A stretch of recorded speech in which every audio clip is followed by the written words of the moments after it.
This is video 3 for laboratory exercise 55, action of a digestive enzyme. We are now doing part B. For part B, we're looking at the effect of heat. And what I've already done was labeled 4 test tubes with a number 4, a number 5, and a number 6. I added 1 ml of amylase solution to each of the tubes, and then I'm exposing it to each of the different temperatures. Test tube number 4, I put in ice water for 3 minutes. Test tube number 5, I've put in a hot water bath. Actually, it's a room temperature bath at 37 degrees Celsius. And test tube number 6, I exposed to a boiling water bath for 3 minutes. Now I'm going to go ahead and take each one of those out and put them in a test tube rack. I'm going to go ahead and add 5 ml of starch to each one of my tubes. I've already added 5 ml of starch to number 4. My starch for number 4 was in an ice bath. I'm going to go ahead and add 4 ml of starch. 5 ml of starch to number 5. 1, 2, 3, 4, and 5. And I'll go ahead and do the same thing to tube number 6. And I'm running out of battery.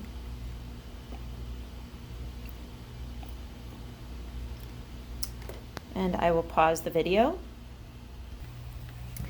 I've returned each of the tubes to their respective areas. So tube number 4, I returned back to an ice bath.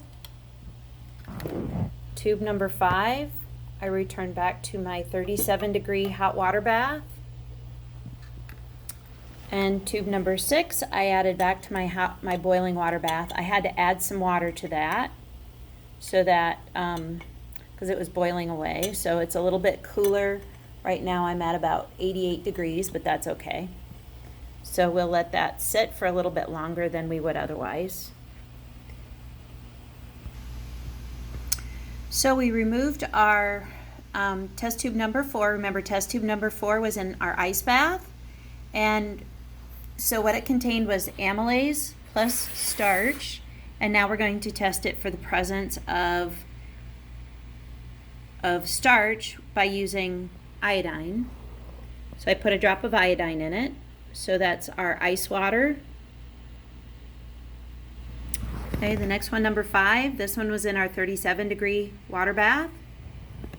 Put a drop of iodine in that. So there you go. And the last one was our amylase number 6 in a boiling water bath. So there's our starch in that one. So you can see the difference. That's in ice water, 37-degree water, and in our 100-degree boiling water.